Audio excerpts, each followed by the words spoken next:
अस्सलाम वालेकुम। 9th class, कैसे हैं आप सब? आई होप आप सब ठीक होंगे। स्टूडेंट्स, केमिस्ट्री के लेक्चर में हमारा आज का जो टॉपिक है वो है वर्किंग ऑफ गैल्वेनिक सेल। कल हम लोगों ने गैल्वेनिक सेल जो कि इलेक्ट्रोकेमिकल सेल की दूसरी टाइप है वो हमने डिस्कस की थी और उसकी कंस्ट्रक्शन को देखा था। गैल्वेनिक सेल वो इलेक्ट्रोकेमिकल सेल है जिसके ज़रिए से इलेक्ट्रिसिटी प्रोड्यूस की जाती है। जबकि हमने इलेक्ट्रोलाइटिक सेल पढ़ा था, इलेक्ट्रोलाइटिक सेल में इलेक्ट्रिक करंट को यूज़ करके एक नॉन स्पॉन्टेनियस केमिकल रिएक्शन को मतलब कि वो पॉसिबल होता था, एक नॉन स्पॉन्टेनियस केमिकल रिएक्शन। जबकि गैल्वेनिक सेल में क्या होता है, गैल्वेनिक सेल में इलेक्ट्रिक करंट को प्रोड्यूस किया जाता है और रिएक्शन जो है वो स्पॉन्टेनियस होता है, उसको किसी एक्सटर्नल एजेंट की ज़रूरत नहीं होती। ठीक है जी। कल हमने कंस्ट्रक्शन में देखा था कि दो हाफ सेल होते हैं, इस तरह से दो हाफ सेल होते हैं और हर हाफ सेल के अंदर एक इलेक्ट्रोड डिप होता है। अगर आप मेरी राइट साइड पे देखें, पिक्चर के राइट साइड पे देखें तो हाफ सेल 2 में तो वहाँ पर एक इलेक्ट्रोड है कॉपर का बना हुआ, ठीक है, और उसको हम एज अ कैथोड यूज़ करेंगे। और ये किसके अंदर डिप है? ये अपने ही सॉल्ट सोल्यूशन के अंदर डिप होना होगा। जिस भी मेटल का आप इलेक्ट्रोड यूज़ करेंगे उसी सॉल्ट वो अपने ही सॉल्ट सोल्यूशन में डिप होना चाहिए, ठीक है, उसको आप इलेक्ट्रोलाइट के तौर पे यूज़ करेंगे। अच्छा जी, अब यहाँ पर ये कॉपर जो है ये अपने सॉल्ट कॉपर सल्फेट के सोल्यूशन के अंदर डिप है।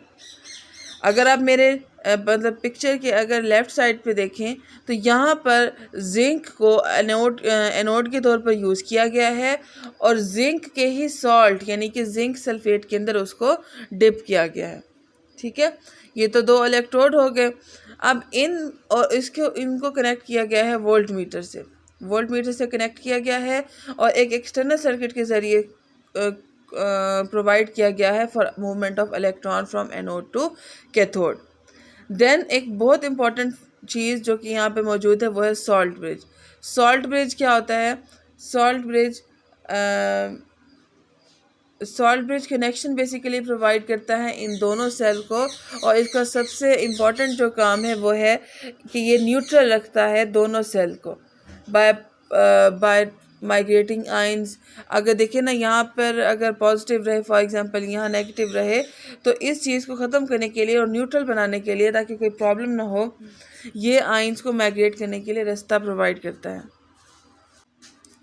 और इसके अंदर एक सैचुरेटेड सोल्यूशन इलेक्ट्रोलाइट का फिल किया जाता है और ये इसके दोनों एंड्स जो हैं इनको क्लोज़ किया जाता है एक कॉटन के ज़रिए से। ठीक है, ये कोई भी पोरस मटेरियल को आप ले सकते हैं, उसको आप यहाँ उसको बंद करने के लिए यूज़ कर सकते हैं। ठीक है,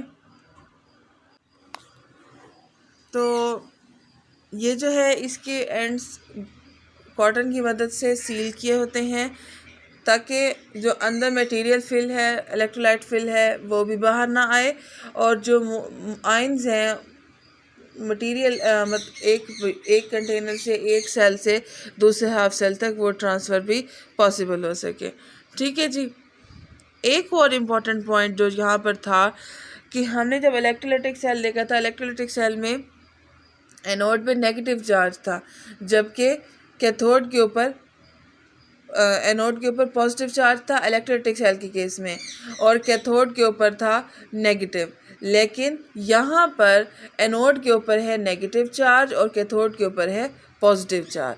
अब इसके ऊपर पॉजिटिव चार्ज और कैथोड के ऊपर पॉजिटिव और एनोड के ऊपर नेगेटिव चार्ज क्यों है? क्योंकि बेटा एनोड बना हुआ है जिंक का। जिंक वो मेटल है, जिंक एक ऐसा मेटल है जो कि बहुत जल्दी रैपिडली अपना इलेक्ट्रॉन लूज़ कर देता है, मतलब इतना अच्छा मेटल है। और एक अच्छे मेटल की क्वालिटी भी यही है कि वो इलेक्ट्रॉन को जल्दी लूज़ कर देता है। तो जिंक क्योंकि अपने इलेक्ट्रॉन लूज़ कर देता है तो उसके पूरे उस इलेक्ट्रोड पे इलेक्ट्रॉन इकट्ठे हुए होते हैं, इलेक्ट्रॉन की ज़्यादती हो जाती है जिसकी वजह से वहाँ पर नेगेटिव चार्ज आ जाता है।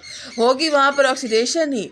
आपने ये नहीं समझना कि अगर नेगेटिव चार्ज है तो यहाँ पर तो फिर रिडक्शन होगी, नहीं, होगी यहाँ पर ऑक्सीडेशन ही एनोड पे। ये इलेक्ट्रॉन मूव करेंगे उस सर्किट में और इनकी मूवमेंट से करंट प्रोड्यूस होगा। ठीक है, इसी तरह कैथोड कॉपर का बना हुआ है। कॉपर वो मेटल है जो कि जिंक की निस्बत, कॉपर भी मेटल है, इलेक्ट्रॉन लूज़ करेगा, लेकिन जितनी जल्दी जिंक इलेक्ट्रॉन लूज़ करता है उतनी जल्दी ये नहीं करता। तो हम कहते हैं कि कैथोड के ऊपर इलेक्ट्रॉन की डेफिशिएंसी हो जाए, क्योंकि वो लूज़ ही नहीं कर पाएगा। तो वो डेफिशिएंसी पूरा करने के लिए आएंगे इसके पास, एनोड से होते हुए इलेक्ट्रॉन आएंगे कैथोड के पास, और इनकी मूवमेंट होगी इलेक्ट्रॉन की, और हम कहेंगे कि इलेक्ट्रिक करंट जो है वो प्रोड्यूस हो जाएगा। ठीक है जी। उसके अलावा ये है इसका फिनोमेना, सारा जो प्रिंसिपल है कि यहाँ पर अगर आप फोकस करें तो एनोड है, एनोड के ऊपर जब नेगेटिव चार्ज डिपॉजिट होगा, नेगेटिव चार्ज सारे का सारा, तो ये इस एक्सटर्नल सर्किट से मूव होता हुआ यहाँ पर इस सॉल्यूशन में आएगा और कॉपर की डेफिशिएंसी को पूरा कर देगा, कॉपर मेटल डिपॉजिट हो जाएगा। ठीक है, कॉपर यहाँ से जो इलेक्ट्रॉन जिंक लूज़ करेगा वो यहाँ से आएंगे इस सर्किट के ज़रिए से कॉपर के पास। कॉपर अपनी डेफिशिएंसी पूरी कर लेगा, उन इलेक्ट्रॉन को गेन करके कैथोड पे हो जाएगी ऑक्सीडेशन, सॉरी रिडक्शन हो जाएगी, और एनोड पे क्योंकि जिंक ने इलेक्ट्रॉन लूज़ किए थे तो यहाँ एनोड पे हो जाएगी ऑक्सीडेशन। ठीक है जी, और ये एक्सटर्नल सर्किट से होते हुए यहाँ आएंगे, और इस तरीके से हम कहते हैं कि इलेक्ट्रिक करंट प्रोड्यूस होगा। ठीक है जी। देन ये यूज़ कहाँ पे होते हैं, आप इस फिनोमेना को कहाँ अप्लाई करते हैं? जितनी भी बैटरीज़ हैं ऑटोमोबाइल्स में, जो गाड़ियाँ वगैरह हैं, या जो कैलकुलेटर्स में हैं, या जो खिलौने वगैरह हैं, वो इसके इस्तेमाल की एग्जांपल है, मतलब कि यहाँ पर ये यूज़ होते हैं, इस्तेमाल होते हैं।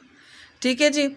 अब थोड़ा सा रिएक्शन की बात कर लेते हैं। एनोड बना हुआ था जिंक का, ठीक है, एनोड था जिंक का बना हुआ, तो जिंक जो है, और एनोड पे होनी है ऑक्सीडेशन, तो जिंक जो है अपने 2 इलेक्ट्रॉन लूज़ करके जिंक आयन बना देगा Zn2 पॉजिटिव।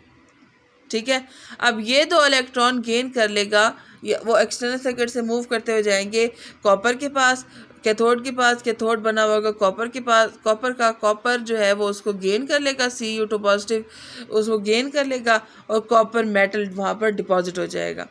और इस तरीके से हम कहते हैं ओवरऑल रिएक्शन जो है वो क्या बनेगा, zinc plus Cu2 positive give Zn2 positive plus Cu। Overall reaction कैसे बनता है, हम अपोजिट चीज़ों साइड्स पर जो सेम चीज़ें होती हैं उसको कैंसिल कर देते हैं, तो ये 2 इलेक्ट्रॉन कैंसिल हो गए, बाकी सारी इक्वेशन हमारे पास ऐसे आ गए। तो ये होती है वर्किंग गैल्वेनिक सेल की, और इसके साथ साथ आप लोगों ने डिफरेंस भी नोट करना है कि डिफरेंस क्या है इलेक्ट्रोलाइटिक सेल और गैल्वेनिक सेल में। क्या डिफरेंस था कि वो एक कंप्लीट सेल था, जबकि इलेक्ट्रोलाइटिक सेल की अगर हम बात करें तो वो कंप्लीट था, ये हाफ सेल है। ठीक है, वहाँ जो एनोड था इलेक्ट्रोलाइटिक सेल की केस में, एनोड के ऊपर था पॉजिटिव और कैथोड के ऊपर था नेगेटिव, लेकिन जब हम गैल्वेनिक सेल की बात करते हैं, एनोड हमारे पास होता है नेगेटिव और कैथोड हमारे पास होता है positive.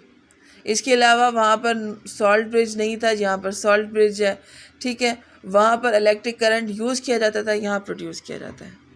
Okay ji, that's all for today. कोई प्रॉब्लम है तो पूछ सकते हैं बेटा। Thank you so much.